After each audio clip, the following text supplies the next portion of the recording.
Estamos en nuestro seminario virtual, La disputa por la democracia en América Latina, y esta es la cuarta clase que lleva por título El populismo latinoamericano como la democratización fundamental. Vamos a tratar este tema del populismo a lo largo de dos clases, esta cuarta y la quinta clase. Vamos a tocar varios temas. Primero, una definición del populismo, luego el populismo como un proceso de construcción hegemónica, y en la siguiente clase vamos a ver los aportes de Ernesto Laclau al análisis del populismo y por último la concepción conductista, mediática, principalmente mediática, que se tiene sobre este fenómeno social y político. Empezamos entonces. Bien, la primera pregunta es, ¿qué es el populismo latinoamericano? Y quiero subrayar esto.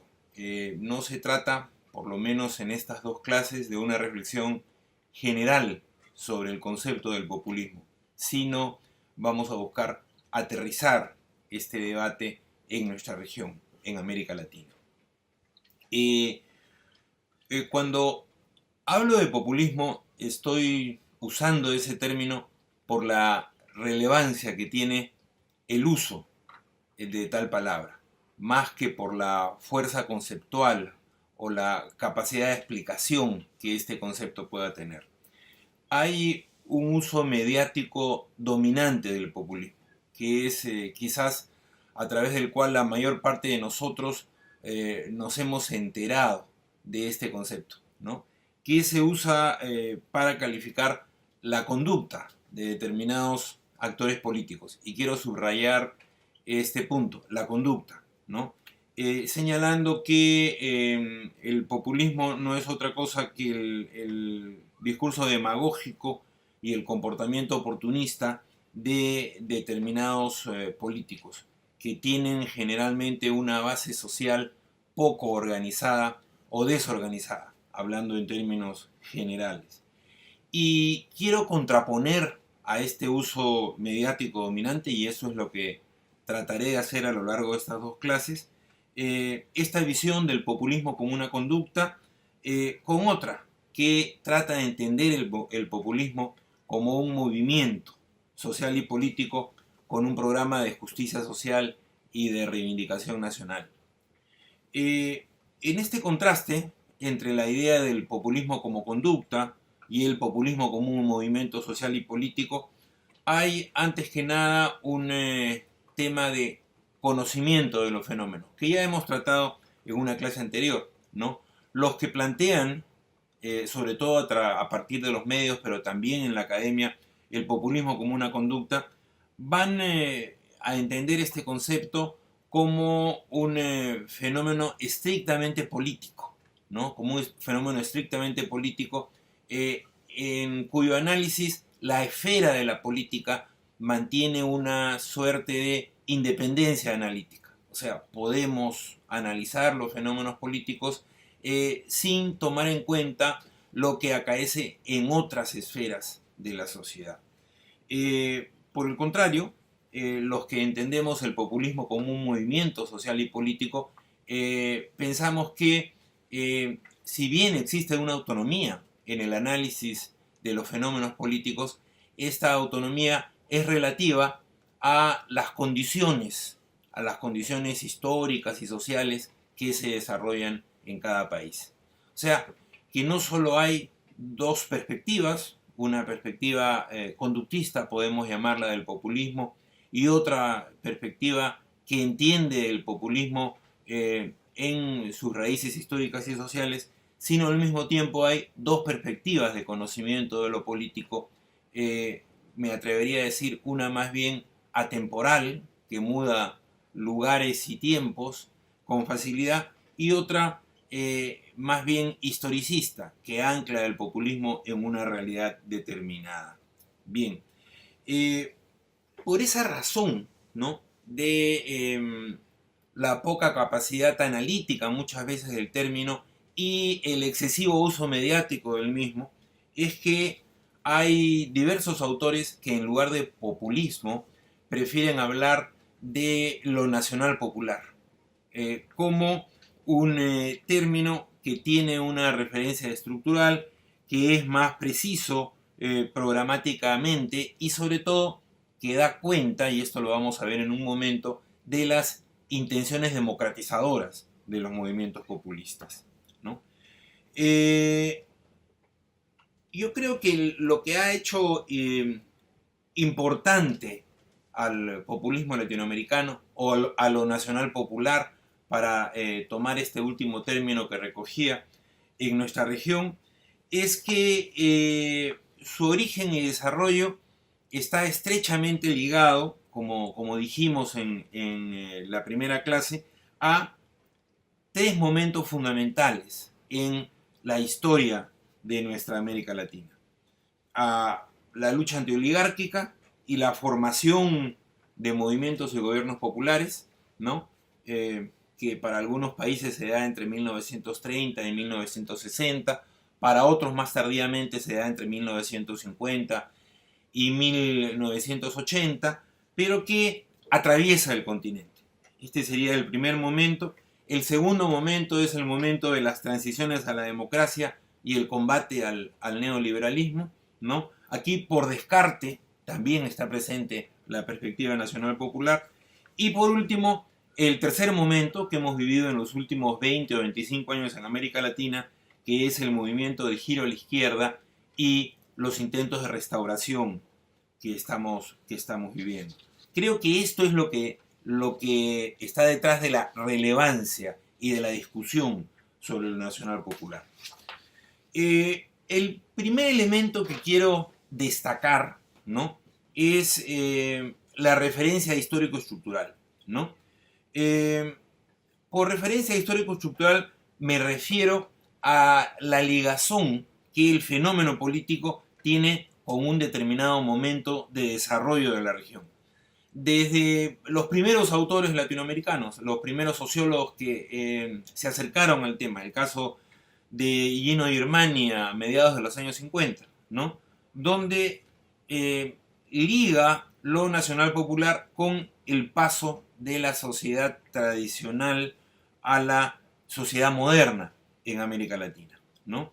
Este momento, pensado por muchos, por Carlos Vilas en Argentina, por Aníbal Quijano y Julio Cotrer en el Perú, en el que se produce una urbanización de los diversos países de nuestra región, sin industrialización o con una industrialización muy débil y muy precaria, ¿no? En algunos lugares más importante que en otros, en México, en el Brasil, en Argentina, en Chile, más importante ciertamente que en el Perú, que en Bolivia, que en el Ecuador, que en Paraguay, etcétera, ¿no? Pero este momento, ¿no?, de urbanización sin o con muy poca industrialización va a ser la referencia que va a estar, digamos, a la base material del surgimiento de estos fenómenos políticos, ¿no? Allí tenemos también, con muchas diferencias nacionales, a las clases populares que buscan una incorporación tanto económica, ¿no?, a los mercados, como una incorporación política democrática, ¿no?, a la dinámica de los distintos países, ¿no? Se trata entonces, creo yo, en el caso del populismo latinoamericano, de un movimiento social y político, a veces un régimen estatal, que se distingue por propiciar la incorporación desde arriba de los sectores populares a la economía y a la política, ¿no?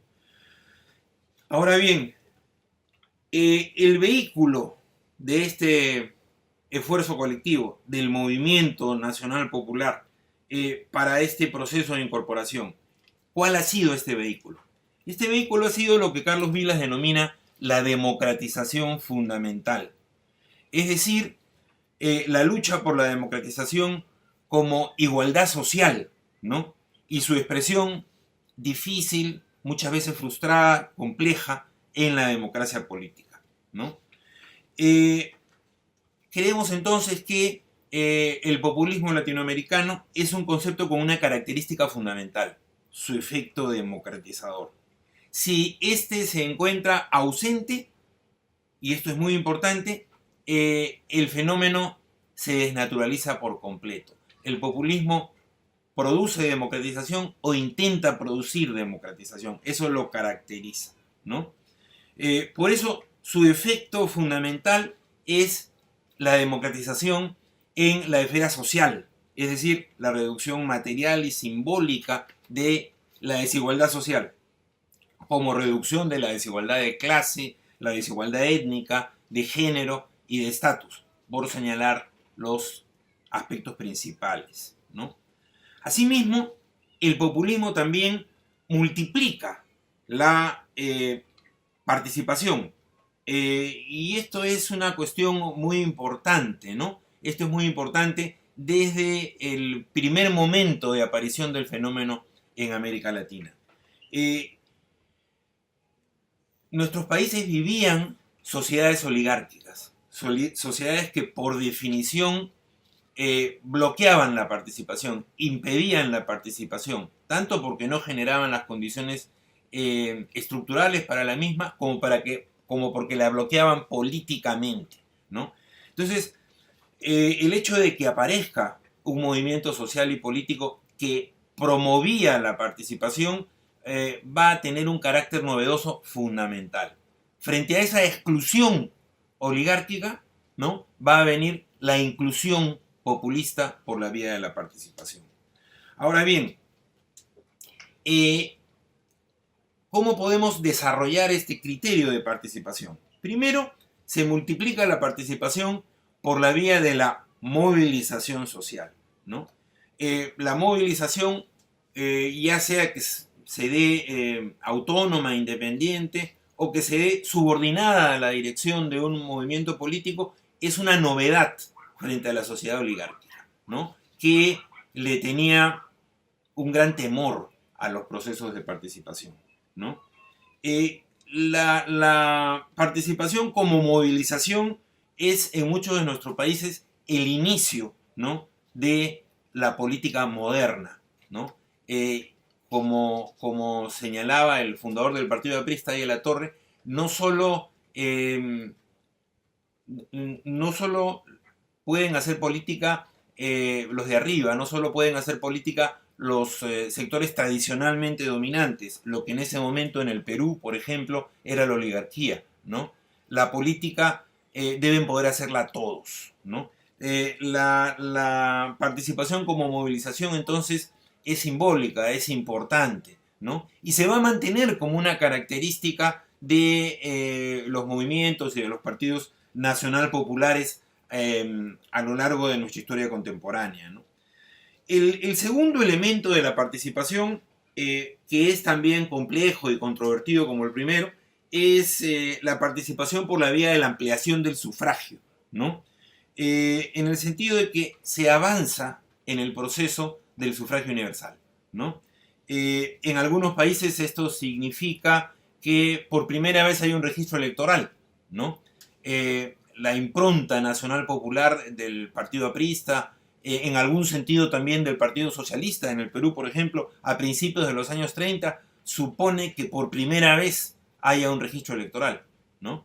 Que se deje de usar el registro de los contribuyentes o el registro de la conscripción militar y se haga un registro electoral. También se permite por primera vez el sufragio universal masculino, ¿no? Para los alfabetos, ojo, todavía no para los analfabetos. Pero es decir, en otros países se avanza un poco más, el sufragio universal masculino general, incluso el sufragio femenino, pero se entra a un proceso de ampliación del sufragio, ¿no? Y esto es muy importante para la competencia electoral y para la integración democrático-representativa de nuestros países. En ese proceso, estos partidos nacional populares, estos movimientos y partidos nacional populares, que en muchos casos eran partidos no precisamente democráticos, eran partidos que planteaban la acción armada, revolucionaria, o que una vez en el poder buscaban excluir a sus competidores. En este proceso de ampliación del sufragio, también estos partidos y movimientos nacional populares van democratizándose. Es decir, poco a poco van convirtiéndose en partidos democráticos. Y por último, un tercer elemento que me parece importante también es el mayor protagonismo de las organizaciones sociales, ¿no? De las organizaciones sociales de base. La organización social es promovida por los movimientos nacionales populares. Es promovida en una dinámica compleja, ¿no? Tratando de cooptarla, ¿no? Pero una vez que se constituye la organización social, puede también tener un camino propio, ¿no? Esa tensión, esa contradicción entre autonomía y cooptación es una cuestión que los movimientos sociales frente al populismo tienen hasta hoy día, ¿no? Pero no se puede negar, ¿no?, que en un primer momento los partidos y movimientos nacional populares jugaron un rol muy importante en promoverlo, ¿no? Y una cuestión, ¿no?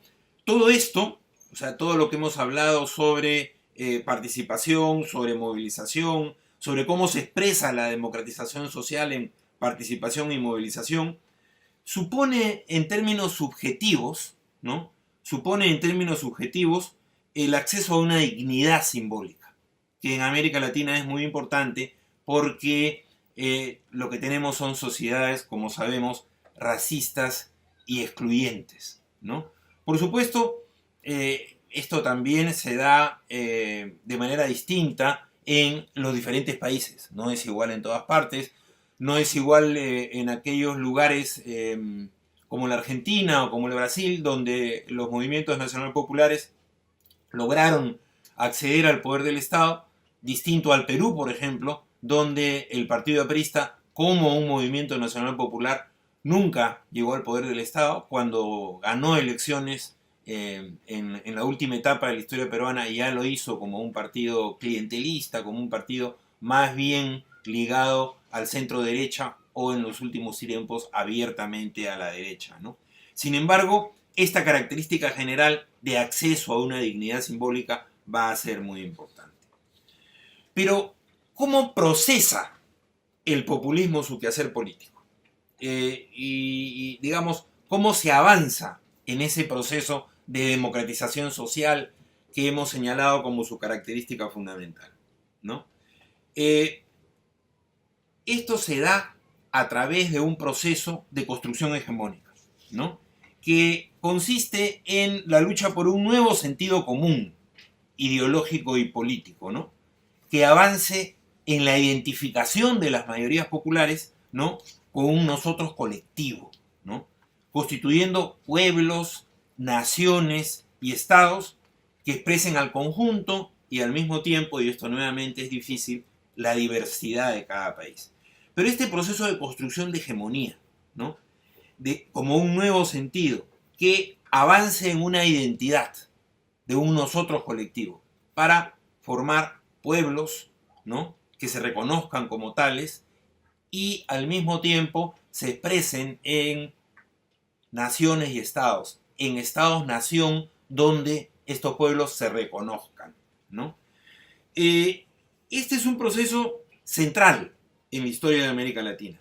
Central y que ha sido poderosamente resistido por nuestras élites, ¿no? Poderosamente resistido. Porque cuestiona la construcción hegemónica alternativa que está en el orden establecido, ¿no?, que es la hegemonía oligárquica que se prolonga en las últimas décadas en la hegemonía neoliberal en nuestras sociedades y que ha favorecido la antítesis, ¿no?, de lo que sería una hegemonía nacional popular, que es, como ya nos decía Aníbal Quijano y lo señalaba en una clase anterior, el orden colonial, ¿no?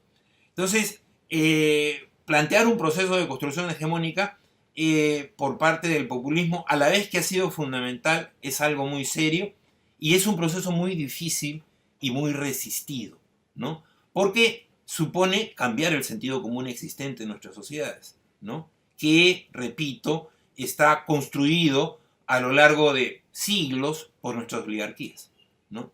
Significa un sentido común alternativo a este orden colonial o neocolonial, como querramos llamarlo, ¿no? ¿Cuál es cuestionamiento más importante? ¿Cuál es el cuestionamiento más importante que se ha hecho a esta voluntad de construcción hegemónica por parte de las alternativas populares o nacional populares en la región? Señalar que en realidad esta ambición hegemónica no es otra cosa que una ambición autoritaria, dictatorial, que frente a las denominadas democracias liberales, o diría mejor en la última etapa, democracias neoliberales, lo que se está planteando es una dictadura nacional popular o populista. O algunos dicen de frente, una dictadura izquierdista, ¿no? ¿Por qué? Porque se dan cuenta que si se implanta finalmente en la región un sentido común distinto, ¿no? Se van a erosionar seriamente las estructuras de dominación y de explotación de estas élites, de estas oligarquías seculares, ¿no? Entonces, por eso, la dificultad del proceso de construcción hegemónico, por eso que se levante esta acusación tan fuerte de que lo que se está buscando construir es una dictadura. Ahora bien, esto quiere decir que en el proceso de construcción hegemónica que impulsan las alternativas nacionales populares no hay un peligro autoritario. Sí hay un peligro autoritario. Por supuesto hay un peligro autoritario, que se da en un proceso muy difícil, ¿no? Que se da en un proceso de propuesta y de resistencia, como señalaba yo. Pero, ¿a dónde creo que estriba el peligro autoritario en este proceso de construcción hegemónica, ¿no? En no tomar en cuenta el pluralismo político, ¿no? En no tomar en cuenta que en los procesos de construcción democrática en América Latina existen diversas opciones y que la alternativa nacional popular tiene que procesarse y sus ambiciones hegemónicas tienen que procesarse, ¿no?, en esta dinámica de competencia política. Y ello supone respetar el pluralismo que implica la democracia. Esto no es fácil, ¿no? Porque intentar cambiar las cosas, intentar procesos de transformación social, como dije, implican resistencias, ¿no? Implican resistencias no solo políticas, sino económicas, sociales, culturales en general, y por lo tanto la tentación autoritaria, sobre todo para aquellos movimientos y partidos nacional populares que han accedido al poder, la tentación autoritaria es muy grande, ¿no? Es más, los procesos de construcción hegemónica son procesos nuevos, o sea que los movimientos y partidos nacional populares están aprendiendo en estos años y en estas décadas, me atrevería a decir, en América Latina. Por lo tanto, se trata de procesos complejos, ¿no? Procesos complejos que todavía no tienen un resultado claro en nuestro horizonte histórico y de los cuales en alguna medida nosotros somos sujetos, nosotros somos protagonistas, ¿no? Esperamos que para el mejor futuro para nuestra región. Bueno, aquí me quedo en esta primera clase sobre el tema del populismo, el populismo como la democratización fundamental. Lo retomaremos en la siguiente clase desarrollando las perspectivas, por un lado, de Ernesto Laclau, así como la visión teórica, quizás y dominante, sobre todo en los medios de comunicación, del populismo como una conducta. Muchas gracias.